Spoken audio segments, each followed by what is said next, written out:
So let's talk to Frank Boal from KSHB in Kansas City about that. Frank, what happened to the Chiefs last night? Was it all Broncos, or did the Chiefs just not ready for this one? They just weren't ready. And good morning, by the way, gentlemen. Yes, Frank. Good morning to you.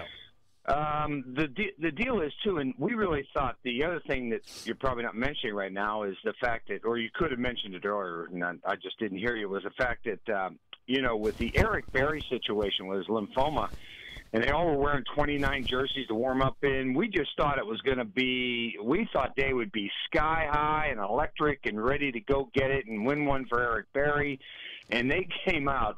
And it took them until 6:36 of the second quarter to get their first down. It was already 17-0, like you guys said. If Peyton Manning was just a little bit better last night, it would have been 40 to. It would have been just absolutely awful because you're talking about some of the ball slipping through the receiver's hands. It was more. Peyton missed a couple guys who were wide open in the end zone when they had to kick a couple of those Connor Barth field goals. So, and by the way, Connor Barth is a former Chief. Yes, so I know. That's right. I mean, it all rolled. It all everything rolled went wrong from there. Do you think it was? We'd like to think it was the Broncos' defense and how they adjusted, which kind of limited the offense of KC. Was it that, or was it the Chiefs not firing? No, you obviously made it so they couldn't fire. I think they played terrific on defense. Alex Smith, the offensive line was awful. Obviously, when you don't get a first down for that period of time, your offensive line, you're not blocking for Jamal Charles, and you're certainly not blocking for Alex Smith. Alex Smith took a beating last night. Beating. Yeah, he did. Hey, Frank, let me ask you this question. We've heard Irsay say Peyton Manning. We love the Star Wars numbers he put up, but we want championships, and that's why Peyton Manning's gone, and that's why Andrew Luck is now in Indy. But this team, I'd say okay. The first 2 years of Peyton Manning, yes, but in the last few weeks, this team has changed. Peyton Manning under 200 yards passing. You're talking about 179 yards. You're talking about C.J. Anderson with 168. This team, if they can run the ball, that offense for Denver looks almost unstoppable, if they can run the football. I really think running the football for the Denver Broncos is imperative. I think you have to be able to run in order to get Manning to do what he does. Okay, I don't think there's any doubt about that. With C.J. Anderson just coming out of nowhere last 2 weeks, 167 and 168 yards, back to back. I mean, you do that, you open the offense wide open. You've got to worry about Anderson, and then that opens it up for Manning. Last night, C.J. Anderson had 168 yards, right? Yep. He had 90 of those yards after contact. 90. You talk about a team that can't tackle. Kansas City Chiefs cannot tackle. He would have had 78 yards rushing if they'd have dropped him right at the line of scrimmage or on first contact. That is mind-boggling. But to talk about, what you guys had originally talked about, if you want to go and beat the New England Patriots, and if you have to play them in Foxborough in the AFC Championship game, that time of year, what's going to be the most important thing on their platter? It's going to be the running game. Get the running game going, then all of his play action, play fakes, all the stuff at the line of scrimmage, all that all of a sudden starts to really click in.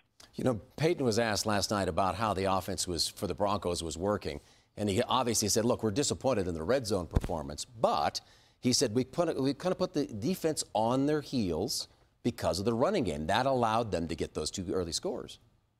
Oh, yeah, I don't think there's any doubt about it. Now you're firmly entrenched. I know you're in a race a little bit with San Diego for the AFC West, but I think you're going to win that, and, now really your race and what you want to do is be able to play that AFC Championship game at home.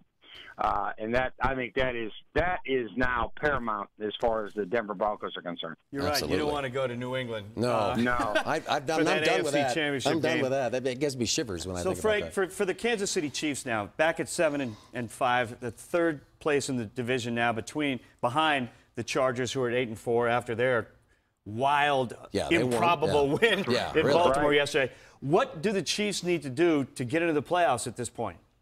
Well, here's the situation. If the Dolphins beat the Jets tonight, Kansas City's going to drop into that second wild card with a bunch of teams: Miami, Buffalo, Baltimore, Pittsburgh, and the Browns. They've already beaten Miami and Buffalo. They've got Pittsburgh on the road coming up before the season's over. They go to Arizona next week. Then they play Oakland. Then they go to Pittsburgh, and then they then they have San Diego at home. So actually, the Chiefs can sort of help you there as far as San Diego's concerned on that last game of the season, because I think that will be a very, very important football game. But now, with a win last night, they were going to control their own destiny. Now. Right. There is so much going on that I think they're in really big trouble. A lot of things have to happen, don't they? Yeah. Yeah, a lot of things. And you leave it in other people's hands. I mean, you sit there, you had it right in your grasp. You had Denver at home. You played them great second game of the season. Even though you lost the game, you were down 7. You had the ball with about 1:30 left and no timeouts, and Alex Smith couldn't get it done, which he hasn't done here. It's not like Peyton, who has 41 fourth-quarter comebacks. Alex Smith has 14. And they just couldn't get it done out in Denver. They had every opportunity in the world to win that game in Denver, and that would have made this a totally different loss. But the way it is now, they're in deep trouble right now to even make the playoffs. Yeah, it's a tough situation for the Chiefs. So, Frank, thank you. We appreciate you joining us so early in the morning. Well, Frank, not nearly as early as it is there. It's cold here. It's cold here too, Frank, but it feels a little better. Yeah. In Denver this morning. Guys. Yeah. Well, congratulations. All right, Frank. Good luck, guys. Thanks, man. We'll talk to you maybe come playoff time. You never know. Thanks, man. No problem. Yeah.